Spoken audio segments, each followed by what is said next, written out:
ಎಲ್ಲರಿಗೆ ಅವರು ಮಾಲಾರ್ಪಣೆ ಮಾಡಬೇಕೆಂದು ನಮ್ಮ ಸಂಘಟನೆಯಿಂದ ನಾವು ಕೇಳಿಕೊಳ್ಳುತ್ತೇವೆ. ನಮ್ಮ ಕರ್ನಾಟಕ ರಾಜ್ಯದ ನಮ್ಮ ರಾಜ್ಯದ ಅಧ್ಯಕ್ಷರು ಉಪಾಧ್ಯಕ್ಷರು ಇಬ್ಬರು ಸೇರಿ ನಮ್ಮ ಲಿಂಗಾಯತ ಧರ್ಮದ ರಾಜ್ಯಾಧ್ಯಕ್ಷರಿಗೆ ಮಹಾರಾಜರಿಗೆ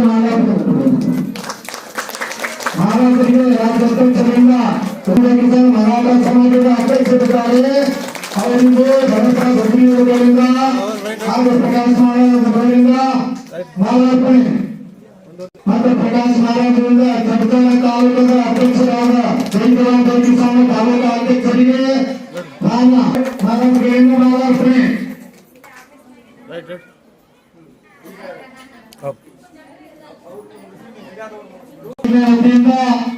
ತಮ್ಮವರಿಗೆ ಸನ್ಮಾನ.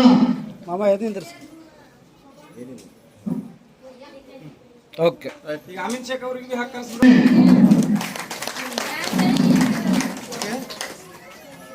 ಓಕೆ.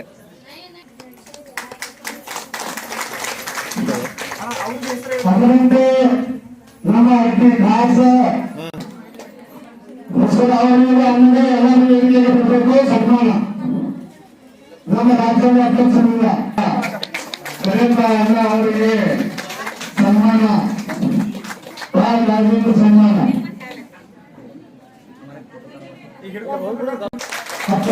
ಅವರಿಗೆ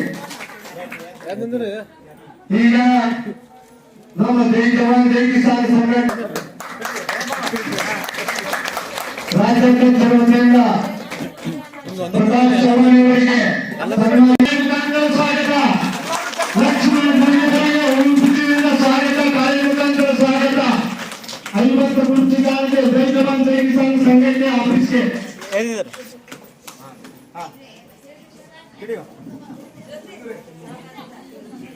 ಓಕೆ ಸರ್. ಅದರಿಂದ ಸನ್ಮಾನ ಸನ್ಮಾನ.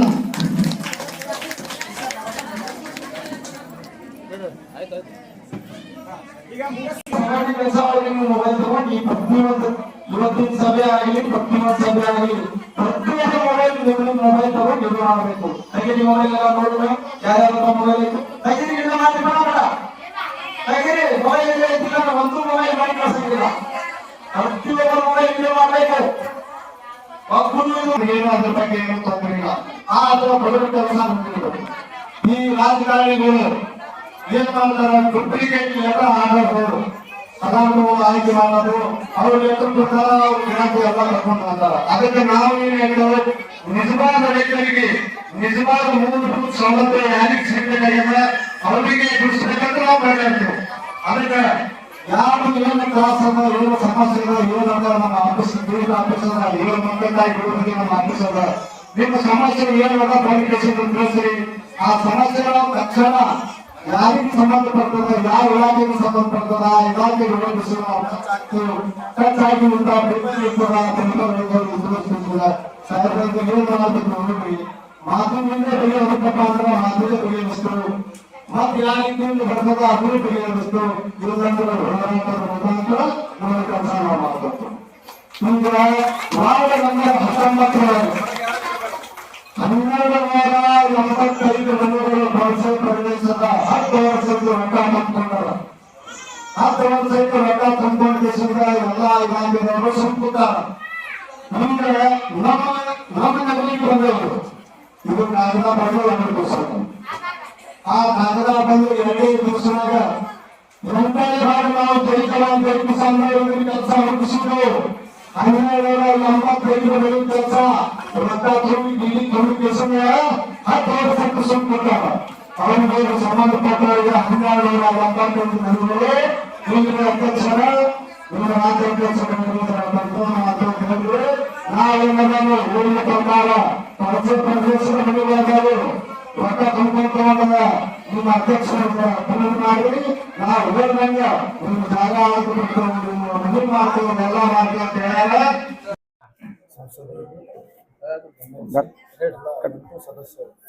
ನಮಸ್ಕಾರ. ಚಲೋ ನಮಸ್ಕಾರ. ಇವತ್ತು ನಮ್ಮ ಸಭೆ ಮಾಡುವುದು ಉದ್ದೇಶ ಏನಪ್ಪಾ ಅಂದ್ರೆ, ನಾವು ಇಲ್ಲಿ ಬಿಜಾಪುರ ಜಿಲ್ಲೆ ಒಳಗೆ ಅನೇಕ ಜಿಲ್ಲೆ ಒಳಗೆ ಇವತ್ತು ಸಭೆ ಮಾಡಿದೆವು. ಬಿಜಾಪುರ ಜಿಲ್ಲಾ ಒಳಗೆ ಎಲ್ಲ ನಮ್ಮ ಪದಾಧಿಕಾರಿಗಳು ಬಂದವ್ರಿ, ಯಾರು ಸದಸ್ಯಗಳು ಬಂದಿಲ್ಲ. ತಾಲೂಕಾ ಅಧ್ಯಕ್ಷೆ ಮತ್ತು ನಮ್ಮ ತಾಲೂಕಾ ಉಪಾಧ್ಯಕ್ಷಗಳು ನಾವು 13 ತಾಲೂಕಾದಿಂದ ಪ್ರತಿಯೊಬ್ಬರ ಜನ ಬಂದು ಇವತ್ತು ಪ್ರತಿಯೊಂದು MLA ಮನೆ ಮುತ್ತಿಗೆ ಹಾಕೋದು ಕಾರ್ಯಕ್ರಮ ಮುಂದಿನ ಭವಿಷ್ಯ ಒಳಗೆ ನಾವು ಮಾಡ್ಬೇಕಂತ ನಿರ್ಧಾರ ಮಾಡ್ತಾ ಇದೀವಿ. ಯಾಕೆ ಮುತ್ತಿಗೆ ಹಾಕ್ಬೇಕಂದ್ರೆ ನಾವು ಅವ್ರಿಗೆ ವೋಟ್ ಹಾಕಿ ಆಯ್ಕೆ ಮಾಡ್ಕೇಸಿ ಅವ್ರಿಗೆ ಮನೆ ನಾವು MLA ಮಾಡಿದೀವಿ. MLA ಮಾಡಿದ ತಕ್ಷಣ ನಮ್ಮ ಬೇಡಿಕೆಗಳು ಏನಾಯ್ತಾ ಒಂದು ಈಡೇರಿಸ್ತಾ ಇಲ್ಲ. ನೋಡ್ರಿ, ಇವತ್ತ ಅನೇಕ ರಸ್ತೆ ಇಲ್ಲ, ಅನೇಕ ಮನಿ ಒಳಗ ಹಕ್ಕಪತ್ರ ಇಲ್ಲ, ಅನೇಕ ಮನಿಗಳೊಳಗೆ ಮೀಟರ್ ಇಲ್ಲ. ಅಂದ್ರೆ ನಾವು ಏನ್ರಿ ಕರೆಂಟ್ ಹಾಕ್ಲಾಕ್ ಹೋಗಿವಿ ಅಂದ್ರೆ ವೈರ್ಮನ್ ಬರ್ತಾರ, ಕರೆಂಟ್ ಕಟ್ ಮಾಡ್ಕೊಂಡು ಹೋಗ್ತಾರ. ಇಲ್ಲಿ ರೈತರಿಗ ಆತ್ಮಹತ್ಯೆ ಮಾಡ್ಕೊತಾ ಇದಾರೆ ರೈತರುಗಳ. ಅಂದ್ರೆ ಅವ್ರಿಗೆ ಪರಿಹಾರ ಇಲ್ಲ, ತೊಗರಿ ಬೆಳೆ ಪರಿಹಾರ ಇಲ್ಲ, ದ್ರಾಕ್ಷಿ ಪರಿಹಾರ ಇಲ್ಲ, ದ್ರಾಕ್ಷಿ ಇನ್ಶೂರೆನ್ಸ್ ಇಲ್ಲ, ಅನೇಕ ಪರಿಹಾರ ಇಲ್ಲ. ನಮ್ಗ ಪ್ರತಿಯೊಂದು ಜಿಲ್ಲಾಧ್ಯಕ್ಷಗೆ ನಾವು ಏನ್ ಹೇಳಕ್ ಇಚ್ಛೆ ಪಡ್ತೀವಿ ಅಂದ್ರೆ ಜಿಲ್ಲಾಧಿಕಾರಿಗಳಿಗೆ ನಾವು ನಮ್ಗೆ DC ಸಾಹೇಬ್ರಿಗೆ ಹೇಳ್ತೀವಿ, ನೀವು ಪ್ರತಿಯೊಂದು ಸಾರಿ ನೀವು ಇದು ಮಾಡಬೇಡ್ರಿ, ನೀವು ಅವ್ರಿಗೆ ಫ್ಯಾಕ್ಟ್ರಿದವ್ರಿಗೆ ಪರ್ಮಿಷನ್ ಕೊಡಬೇಡ್ರಿ ಅಂತ ಇದ್ವಿ. ಯಾಕಂದ್ರೆ ಈ ಬಾರಿ ಫ್ಯಾಕ್ಟ್ರಿ ಜಾಸ್ತಿ ನಡೆಯಂಗಿಲ್ಲ, ನಮ್ಗೆ 5,000 ರೂಪಾಯಿ ರೇಟ್ ಕೊಡ್ರಿ ಅಂತ ಇದ್ವಿ. ನಮ್ಗೆ ರೇಟ್ ಜಾಸ್ತಿ ಬೇಡ, 5,000 ರೂಪಾಯಿ ಕೊಡ್ರಿ. ಯಾಕಂದ್ರೆ ನಮ್ಮ ಲೀಡರ್ದಿಂದ 13,000 ರೂಪಾಯಿ ಒಂದು ಫ್ಯಾಕ್ಟ್ರಿಗೆ ನೀವು ಲಾಭ ಮಾಡ್ಕೊತಾ ಇದ್ರಿ. ತೂಕ ಒಳಗೆ ಮೋಸ ಆಗ್ತಾ ಇದಾವ, ನಿಮ್ಗೆ ಅನೇಕ ರೀತಿ ಒಳಗೆ ನಮ್ಗೆ ಘಟನೆ ಆಗ್ತಾ ಇದಾವ. ಏನ ಕಾನೂನು ವ್ಯವಸ್ಥೆ ಹಾಳಾಗ್ಯಾವ, ಏನ್ ಕಾನೂನು ವ್ಯವಸ್ಥೆ ಎಲ್ಲಿ ಏನೂ ಉಳಿದಿಲ್ಲ. ಪ್ರತಿಯೊಂದು ಏನು ಮಾಡ್ಬೇಕಂದ್ರೆ ಹೋರಾಟ ಮಾಡೇ ತಗೋಬೇಕಾಗೈತಿ. ಪ್ರತಿಯೊಂದು ನೋಡ್ರಿ ಅನೇಕ ಘಟನೆಗಳು ಇವತ್ತು ನಡೀತಾ ಇದಾವ. ರೈತರ ಮೇಲೆ ಆತ್ಮಹತ್ಯೆ ಮಾಡ್ಕೊತಾ ಇದಾವ, ಕೆಮಿಕಲ್ ಔಷಧಿ ಡೂಪ್ಲಿಕೇಟ್ ಬರ್ತಾ ಇದಾವ. ಏನ ನಾವು ಇವತ್ತು ಹಾಲು ಹಿಂಡ್ಕೇಸಿ ಹಾಲು ಹಾಕಿವ್ ಅಂದ್ರೆ ನಮ್ಮ ಹಾಲು ಒಳಗೆ ಸುಧಾ ತೂಕ ಮೋಸ ಆಗ್ತಾ ಇದಾವ. ಹಾಲು ಮಾಡಿವ್ ಅಂದ್ರೆ ಫ್ಯಾಕ್ಟ್ರಿ ನಾವು ಕೆಮಿಕಲ್ ಔಷಧಿ ಬಿಡ್ರಿ, ಫ್ಯಾಕ್ಟ್ರಿ ಕಾಟ ತೂಕ ಸುಧಾ ಮೋಸ ಆಗ್ತಾ ಇದಾವ. ಅದರದಿಂದ ನಾವು ಎಲ್ಲಾ ಮಾಧ್ಯಮ ಮಿತ್ರರು ರಿಕ್ವೆಸ್ಟ್ ಮಾಡ್ತೀನ, ನೀವು ಕಂಪಲ್ಸರಿ ಇದು ಸ್ವಲ್ಪ ಜಾಸ್ತಿ ತೋರಿಸ್ರಿ. ಮತ್ತು ನಮ್ಮ ಎಲ್ಲಾ ಶಾಸಕರುಗಳಿಗೆ ಸ್ವಲ್ಪ ನೀವು ಅವ್ರಿಗೆ ಗಮನಕ್ಕೆ ತರ್ರಿ. ಯಾಕಂದ್ರೆ ಮನಿ ರೈತರು ನೋಡ್ರಿ ರೈತರ ಕಬ್ಬಿನ ಬೇಡಿಕೆ ಕೊಡ್ರಿ ಅತ್ಕೇಸಿ ಹೋರಾಟ ಮಾಡ್ತಾ ಇದ್ದಾರೆ. ಶಿವಾನಂದ ಪಾಟೀಲ್ ಮನಿ ಮುತ್ತಿಗೆ ಹಾಕಿದೀವಿ, ಅವಾಗ 4,500 ರೂಪಾಯಿ ಕೊಡ್ತೀವಿ ಅದಕ್ಕೆ ಇದೇ ಶಿವಾನಂದ ಪಾಟೀಲ್ ಸಾಹೇಬ್ ನಮ್ಗೆ ಆಶ್ವಾಸನೆ ಕೊಡ್ತಾರೆ, ಎಬಸ್ ಕಳಿಸ್ಬಿಡ್ತಾರೆ. ಇವತ್ತು 4,500 ರೂಪಾಯಿ ಎಲ್ಲಿ ಹೋಗೈತಿ ಅದು ಗೊತ್ತಾಗ್ತಾ ಇಲ್ಲ ನಮ್ಗೆ. ನಾವು ಕೇಳಿದೀವಿ 6,000 ರೂಪಾಯಿ, ಅವ್ರು ಅವಾಗ ಒಪ್ಕೊಂಡಿದ್ದು 4,500 ರೂಪಾಯಿ. ನಮ್ಗೆ 4,500 ರೂಪಾಯಿ ನೀವು ರೇಟ್ ಕೊಡಿಸಿದ್ರೆ ನಾವು ಶಿವಾನಂದ ಪಾಟೀಲ್ ಸಾಹೇಬ್ರಿಗೆ ಎಲ್ಲಾ ರೈತರ ಫೋಟೋ ಹಾಕಿ ಪೂಜಾ ಮಾಡಿ ತಲೆ ಮೇಲೆ ತಗೊಂಡು ತಿರ್ಗಾಡ್ತೀವಿ. 4,500 ರೇಟ್ ಕುಡಿಸ್ಲಿಕ್ಕೆ ಶಿವಾನಂದ ಪಾಟೀಲ್ ಫೇಲೂರ್ ಆದ್ರೆ ನಾವೇನ್ ಕೇಸರ್ ಮಾಡ್ತೀವಲ್ಲ ಇದು ಹಾಕ್ಲಾಕ್ ಬೆಳಿ ನಾಟ್ಲಾಕ್, ಅದು ಶಿವಾನಂದ ಪಾಟೀಲ್ ಆ ಮಣ್ಣೊಳಗ ನಾವು ಅಲ್ಲೇ ಹೋಗಿ ಅಲ್ಲಿ ಅದ್ರೊಳಗೆ ತುಳಿಬೇಕಂತ ವಿಚಾರ ಮಾಡಿದ್ವಿ. ಯಾಕಂದ್ರೆ ನನ್ನ ಮೇಲೆ 100 ಕೇಸ್ ಹಾಕ್ಲಿವ. ಯಾಕಂದ್ರೆ ಶಿವಾನಂದ ಪಾಟೀಲ್ ಸಾಹೇಬ್ರೆ, ನೀವು ಹೇಳಿದ ಮಾತಿಗೆ ನಡ್ಕೋಬೇಕು. ಫ್ಯಾಕ್ಟ್ರಿ ಒಳಗೆ ತೂಕ ಮೋಸ ಮಾಡಂಗಿಲ್ಲ. ನೀವು ಪ್ರತಿಯೊಬ್ಬರ ರೈತರಿಗೆ ಕಳಿಸ್ತೀನಿ ಅಂದ್ರಿ, ಕಾಟ ಹಾಕ್ತೀನಿ ಅಂದ್ರಿ, ಇವತ್ತಿನ ತನಕ ಯಾವ ಕಾಟಗಳು ಬಂದಿಲ್ಲ. ಪ್ರತಿಯೊಂದು ಜಿಲ್ಲೆ ಫ್ಯಾಕ್ಟ್ರಿ ಹತ್ರ ನಾವು ಕಾಟ ಹಾಕ್ತೀನಿ ಅಂದ್ರಿ, ಆಗ್ಲಿಲ್ಲ. ಇಲ್ಲಿ ನಮ್ಮ ಜಿಲ್ಲಾಧಿಕಾರಿ ಅವ್ರು ಎಲ್ಲಾ ರೈತರಿಗೆ ತಗೊಂಡು ಸಂಘಟನೆದವ್ರಿಗೆ ತಗೊಂಡು ಮೀಟಿಂಗ್ ಮಾಡ್ತಾ ಇಲ್ಲ. ಅದರದಿಂದ ಶಿವಾನಂದ ಪಾಟೀಲ್ ಸಕ್ರಿಯ ಮಂತ್ರಿ ಇದ್ರಿ ನೀವು ಶಿವಾನಂದ ಪಾಟೀಲ್ ಸಾಹೇಬ್ರ ನಾವು ಯಾಕಂದ್ರೆ ನೀವು ನಮ್ಮ ಭಾಗದವರು, ನಮ್ಮ ಶಾಸಕರು, ನೀವು ಪ್ಲಸ್ ಮಂತ್ರಿ, ನೀವು ರೈತರಿಗೆ ನೀವು ಎಲ್ಲ ಆತ್ಮಹತ್ಯೆ ಮಾಡ್ಕೊಳಕ್ ನೀವು ಬಿಟ್ರೆ ನೀವು ಇನ್ ಮುಂದಿನ ದಿನಮಾನ ಒಳಗ ನಿಮ್ಗೆ ಯಾರು ಓಟ್ ಆಯ್ಕೆ ಆಗಿ ಎಲ್ಲ ಕಬ್ಬಿನ ರೈತರು ಎಷ್ಟು ಇದೀವಲ್ಲ ಯಾರು ಓಟ್ ಹಾಕಂಗಿಲ್ಲ ಅಂತ ತೀರ್ಮಾನ ಮಾಡ್ಕೋತಾರ. ಆಮೇಲೆ ನೀವು ಮನೆ ಒಳಗೆ ಕುಂಡ್ರಬೇಕಾಗ್ತಾವ. ಅದ್ರ ಸಂಬಂಧ ನೀವು ನಮ್ಮವ್ರು ಇದೀರಿ, ನಿಜವಾಗ್ಲೂ ನೀವು ಮಾತಾಡಿದ ಪ್ರಕಾರ ನಮ್ಗೆ 4,500 ರೇಟ್ ಕೊಡಿಸ್ರಿ ಅಂತ ನಾವು ಅವ್ರಿಗೆ ಕಳ್ಕಳಿದಿಂದ ಕೇಳ್ತಾ ಇದೀವಿ. ನಯಾ ಪೈಸಾ ತೊಗರಿಗೆ ಬಂದಿಲ್ಲ, ಮನಿ ಬಿದ್ದಿಲ್ಲ ಅದಕ್ಕೆ ಪರಿಹಾರ ಬಂದಿಲ್ಲ. 500 ರೂಪಾಯಿಗೆ 10 ರೂಪಾಯಿ ಪರಿಹಾರ ಬಂದಿಲ್ಲ. ಇವತ್ತು ಬಿಜಾಪುರ ಜಿಲ್ಲೆ ಒಳಗ ಪರಿಹಾರ ಎಲ್ಲಿ ಹೋಗೈತಿ ಗೊತ್ತಿಲ್ಲ.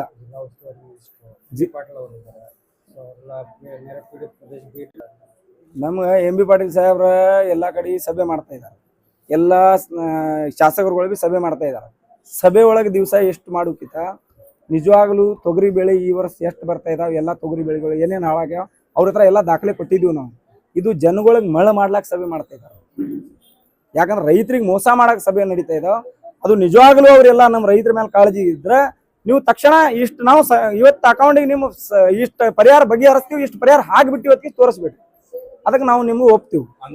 ಅಂದಾಜು ಎಷ್ಟು ಇದು ಉತ್ತರ ಕರ್ನಾಟಕದ ರೈತರು ಬೆಳೆ ಹಾನಿಗಳಾಗಿವೆ? ನೀವು ಇದು ಉತ್ತರ ಕರ್ನಾಟಕ ಒಳಗೆ ಇಡೀ ಕರ್ನಾಟಕ ಒಳಗೆ ಈ ಬಾರಿ ಮಳೆದಿಂದ ಬೆಳೆಗಳು ಹಾಳಾಗ್ಯಾವ್ರಲ್ಲ. ಪ್ರತಿಯೊಂದು ಬೆಳೆ ಹಾಳಾಗ್ಯಾವ, ಕಬ್ಬು ಹಾಳಾಗ್ಯಾವ, ತೊಗರಿ ಹಾಳಾಗ್ಯಾವ, ದ್ರಾಕ್ಷಿ ಹಾಳಾಗ್ಯಾವ, ಅನೇಕ ಬೆಳೆಗಳು ಇವತ್ತು ಹಲವಾರು ಬೆಳೆಗಳು ಹಾಳಾಗ್ಯಾವ. ಅದ್ರ ಸಂಬಂಧ ಸರ್ಕಾರ ಏನಂತಾರೆ, ನಮಗೆ ಪರಿಹಾರ ಕೊಡ್ತೀವಿ. ಅವ್ರ ಕರ್ನಾಟಕ ಸರ್ಕಾರ ಕೇಂದ್ರ ಸರ್ಕಾರ ಮೇಲೆ ಹಾಕ್ತಾರೆ, ಕೇಂದ್ರ ಸರ್ಕಾರ ಕರ್ನಾಟಕ ಸರ್ಕಾರ ಮೇಲೆ ಹಾಕ್ತಾರೆ. ಇವ್ರಿಗೆ ಏನಾಗೈತೆ ಅಂದ್ರೆ ನಾವು ಹೊರಗೆ ಬೀಳೋ ತನಕ ಇವ್ರಿಗೆ ಏನಾಗೈತೆ ನಾವು ರೋಡ್ ಬಂದ್ ಮಾಡ್ಬೇಕು, ಹೋರಾಟ ಮಾಡ್ಬೇಕು. ಅದರದಿಂದ ಇವ್ರ ಮರ್ಯಾದೆ ಹೋಗಿ ನಿಮ್ಮ ಮರ್ಯಾದೆಗಳು ನೀವು ಉಳಿಸ್ಕೋಬೇಕಂದ್ರೆ ನೀವು ಏನ್ ಮಾಡ್ರಿ ಸಾಹೇಬ್ರ, ನೀವು ತಕ್ಷಣ ಪರಿಹಾರ ಘೋಷಣೆ ಮಾಡ್ರಿ. ನೋಡ್ರಿ ನಿಮ್ಗೆ ಏನು ರಸ್ತೆ ಮಾಡ್ತಾ ಇದ್ರಿ, ಬಿಲ್ಡಿಂಗ್ ಕಟ್ತಾ ಇದ್ರಿ, ಗುಡಿಗಳು ಕಟ್ತಾ ಇದ್ರಿ, ಗುಂಡಾರ್ಗಳು ಕಟ್ತಾ ಇದ್ರಿ, ಬ್ಯಾಡ್ರಿ. ನಮ್ಗೆ ನಿಜವಾಗ್ಲೂ ನೀವು ನಮ್ಮ ಮೇಲೆ ನಮ್ಮ ಸರ್ಕಾರ ಕರ್ನಾಟಕ ಸರ್ಕಾರದ ನೀವು ನಮ್ಮ ಮೇಲೆ ನಿಜವಾಗ್ಲೂ ಪ್ರೀತಿ ಇದ್ರೆ ಮಹಾರಾಷ್ಟ್ರ ಸರ್ಕಾರ ಏನ್ ಹೇಳ್ತಾರಪ್ಪ ಅಂದ್ರೆ ನಾವು ರೈತರ ಸಾಲ ಮನ್ನಾ ಮಾಡ್ತೀವಿ ಅಂತ ಇವತ್ತು ಮಾತುಕತೆ ನಡೀತಾ ಇದಾವ. ಆಲ್ರೆಡಿ ಯಾರು ಸಭೆ ಬಿ ಆಗ್ಯಾವ. ಇವತ್ತು ನೀವು ನಮ್ಗೆ ಏನು ಮಾಡ್ರಿ, ಯಾವ ಒಂದು MLA ಏನು ಇಲ್ಲ ಅಂದ್ರೆ ಸಾವಿರಾರು ಕೋಟಿ ರೂಪಾಯಿ ನೀವು ಫಂಡ್ ಕೊಡ್ತೀರಿ. ಏನ ಒಂದು ವರ್ಷ ಎಲ್ಲಾರಿಗ ಫಂಡ್ ಕೊಡುದು ನಿಂದ್ರಿಸ್ಕೇಸಿ ರೈತರ ಸಂಪೂರ್ಣ ಸಾಲ ಮನ್ನಾ ಮಾಡ್ಬೇಕಂತ ನಾವು ಸರ್ಕಾರಕ್ಕೆ ಆಗ್ರಹ ಮಾಡ್ತೀನ. ನಂತರ ಏನದ ರೈತ ಸಂಘಟನೆಗಳು ಸಾಕಷ್ಟು ರೈತ ಸಂಘಟನೆಗಳು ಅದರಲ್ಲಿ ರೈತ ಪರ ಕಾಳಜಿ ಐತಿ. ನಿಮ್ ತರ ಯಾಕೆ ಅವ್ರು ಮುಂದೆ ಬರ್ತಾರೆ ನೋಡ್ರಿ ಹಂಗೇನ್ ಹೇಳಕ್ ಆಗಂಗಿಲ್ಲ. ಎಲ್ಲಾ ರೈತ ಸಂಘಟನೆದವರು ಅವ್ರವ್ರ ತಮ್ಮ ಸಿದ್ಧಾಂತ ಕಟ್ಕೊಂಡು ಹೋರಾಟ ಮಾಡ್ತಾ ಇದ್ದಾರೆ. ಕೆಲವೊಂದು ಅಷ್ಟೇ ಜನ ಏನೈತಿ ಪಕ್ಷ ಜೈನಿಂಗ್ ಇರ್ತಾರೆ. ಯಾಕಂದ್ರೆ ರೈತ ಸಂಘಟನೆ ಇರುವುದು, ರೈತ ನಿಜವಾಗಲೂ ಸಂಘಟನೆ ಇರುವುದು ಕೆಲವೊಂದು ಸಂಘಟನೆಗಳು ನಾವು ಯಾರ್ಯಾರು ರೈತರ ಪರವಾಗಿ ಹೋರಾಟ ಮಾಡ್ತಾ ಇದೀವಿ ಅಷ್ಟು ಸಂಘಟನೆಗಳು. ನೋಡ್ರಿ BJP ಗೌರ್ಮೆಂಟ್ ಬಂದ್ರೆ ಅವ್ರು ಹೋರಾಟ ಮಾಡಂಗಿಲ್ಲ, ಕೂತ್ ಬಿಡ್ತಾರೆ. JDS ಗೌರ್ಮೆಂಟ್ ಬಂದ್ರೆ ಕೆಲವೊಂದು ಇವಾಗ ಐತಿ ಅದು ಹೋರಾಟ ಮಾಡಂಗಿಲ್ಲ. ಅದು ನಮ್ಮ ಸಂಘಟನೆ ಹಿಂಗಿರಂಗಿಲ್ಲ. ನಮ್ಮ ಸಂಘಟನೆ ರಾಜ್ಯಾಧ್ಯಕ್ಷ ರಾಷ್ಟ್ರಾಧ್ಯಕ್ಷಗಳು ನಾವು ಏನ್ ನಿರ್ಧಾರ ಮಾಡ್ತೀವಿ ಅಂದ್ರೆ ಯಾವ ತರ ಸಂಘಟನೆಗಳು ಬೇರೆ ಸಂಘಟನೆಗಳು ಯಾಕೆ ಧ್ವನಿ ಆಗ್ತಲ್ಲ ರೈತರು ಧ್ವನಿ ಎತ್ತ ಇಲ್ಲ ಅಂದ್ರೆ ಅವರಿಗೆ ಸುಟ್ಕೇಸ್ ಮುಟ್ಟಂಗ. ನಾವು ನಮ್ಮ ಸಂಘಟನೆಗಳು ಸುಟ್ಕೇಸ್ದವ್ರು ಇರಂಗಿಲ್ಲ. ಪ್ರತಿಯೊಬ್ಬರು ಬುತ್ತಿ ಕಟ್ಕೊಂಡು ಬಂದಿರ್ತೀವಿ. ಅದು ಆ ಧ್ವನಿ ಎತ್ತರ ರೈತರ ಪರವಾಗಿ ಮಾತಾಡ್ತಾ ಇದ್ರ ಅಂತ ನಮ್ಮ ಲೆಕ್ಕ. ಈ ರೈತರ ಪರವಾಗಿ ರಾಜಕಾರಣ ಮಾಡ್ತಿದೆ ಏನು ಸರ್ಕಾರ? ರೈತರ ಪರವಾಗಿ ರಾಜಕಾರಣ ಅಂದ್ರೆ ಈಗ ಏನ್ ಮಾಡ್ತಾರ ಅವ್ರು, ನಾನು ಒಂದು ರಾಜ್ಯಾಧ್ಯಕ್ಷ, ನಾನು ಹೋರಾಟ ಮಾಡಕ್ ಹೋಗಿವಿ ಅಂದ್ರೆ ನಮ್ಗೆ ಏನ್ ಮಾಡ್ತಾರ, ಕರೆಸ್ತಾರ. ನೀನ್ ಏನ್ ಬೇಕಾ, ನೀನು ಹುದ್ದೆ ಏನ್ ಬೇಕಾ, ನಿಮ್ಗೆ ಏನ್ ನಿಗಮ್ ಬೇಕು ಕೊಡ್ತೀವಿ, ನೀವು ಸುಮ್ಕೊಂಡ್ರ ಅದಕ್ಕೆ ಹೇಳ್ತಾರ. ಅಮಿತ್ ಶಾ ಹೊಡ್ತಾನ. ನಮ್ಮ ಸಂಘಟನೆ ಒಳಗೆ ಏನೈತಪ್ಪ ಅಂದ್ರೆ ನಾವು ಯಾವ ಅಮಿತ್ ಶಾ ಓಡ್ಲಾರ್ದೆ ಜನ ಯಾರು ನಾವು ರಾಜಕೀಯ. ನಾನು ಇದನ್ನ ಮೊದಲೇ ನಾನು MLA ನಿಂತಿದ್ದೆ. ಈ ಬಾರಿ ನಾವು ನಮ್ಮ ನಿರ್ಧಾರ ಮಾಡಿದ ಸಂಘಟನೆ ಎಲ್ಲಿ ಸುಧಾ ನಾವು ಸ್ವತಂತ್ರ ರೈತ ಸಂಘಟನೆ ಕಡೆ ನಿಂತಿದ್ದು. ನಾ ಯಾರ ಕಡೆ ನಿಂತಿಲ್ಲ. ನಾನು ಯಾರ ಕ್ಷೇತ್ರ ಒಳಗೆ ನಿಂತಿದ್ದು. ಪ್ರತಿಯೊಬ್ಬರು ರೈತರು ನನಗೆ 100 ರೂಪಾಯಿ ಓಟ್ ಹಾಕಿ ನನಗೆ ಬಬಲೇಶ್ವರ ಮತ ಕ್ಷೇತ್ರ ಒಳಗೆ ಪ್ರತಿಯೊಬ್ಬರು 100 ರೂಪಾಯಿ ನನ್ನ ಜೋಳಿಗೆ ಒಳಗೆ ಹಾಕಿ ಓಟ್ ಹಾಕಿದ್ದೆ. ಅದರ ಸಂಬಂಧ ನಾವು ಹೋರಾಟ ಮಾಡಬೇಕಾಗೈತಿ. ಇನ್ನು ಮುಂದೆ ನಾ ಇಲೆಕ್ಷನ್ ರಾಜಕೀಯ ಇಳಿಯಂಗಿಲ್ಲ. ನೇರವಾಗಿ ಹೋರಾಟ ಮುಖಾಂತರ ನಮ್ದು ಏನೈತಿ ಎಲ್ಲರಿಗೂ ಅವ್ರು ನಾವು ಪರಿಹಾರ ಬಗೆಹರಿಸ್ಕೊಡ್ಬೇಕಂತ ನಾವು ಮಾಡ್ತೀವಿ. ಯಾವ ಮುದ್ರಿ ಹಾಕೋರಿ ನೀವೆಲ್ಲ MLA? ನಮ್ಗೆ ಈಗ ಸಭೆ ನಡೀತಾ ಇದಾವ. ಆ ಸಭೆ ಒಳಗೆ ನಮ್ದು ಎಲ್ಲ ತಜ್ಞವ್ರು ಇರ್ತಾರ. ಆ ತಜ್ಞವ್ರಿಗೆ ಜೋಡಿ ನಾವು ವಿಚಾರ ಮಾಡಿ ಪ್ರತಿಯೊಂದು ಯಾವ ಕ್ಷೇತ್ರ MLAಗಳು ಏನಿದಾರಲ್ಲ ಫಸ್ಟಿಗೆ ನಾವೆಲ್ಲ ಮನವಿ ಕೊಟ್ಟಿದ್ವಿ. 8 MLA ಇದ್ರ 2 ತಿಂಗಳ ಹಿಂದೆ ಮನವಿ ಕೊಟ್ಟಿವಿ. ಆ ಮನವಿದ ಉತ್ತರ ನಮ್ಗೆ ಇನ್ನೂ ಒಂದು 15 ದಿವಸ ನೋಡ್ತೀವಿ, ಒಂದು ವಾರ ನೋಡ್ತೀವಿ. ನಾವು ಆ ವಾರ ಒಳಗೆ ನಮ್ಗೆ ಆ ಮನವಿ ಉತ್ತರ ಅದ್ರ ಬರ್ಲಿಕ್ಕಂದ್ರೆ ನಾವು ಏನ್ ಮಾಡ್ತೀವಿ, ನಮ್ಗೆ ಏನ್ ಕೇಸ್ ಹಾಕ್ತಾರ, ಏನ್ ಬಡಿತಾರ, ಏನ್ ಹೊಡಿತಾರ, ಏನ್ ಕಿಡ್ನಾಪ್ ಮಾಡಿಸ್ತಾರ, ಏನ್ ಬೇಕಾದು ಮಾಡ್ಲಿ ಅವ್ರ ಮನೆ ಮುಂದೆ ಹೋಗಿ ನಾವು ಅವ್ರ ಮನೆ ಮುತ್ತಿ ಹಾಕೋದು 100% ಸತ್ಯ. ಸರ್, ಜೈ ಜವಾನ್ ಜೈ ಕಿಸಾನ್ ಸಂಘಟನೆ ರಾಜ್ಯಾಧ್ಯಕ್ಷ ಮೋತಿರಾಮ್ ಚೌಹಾಣ್.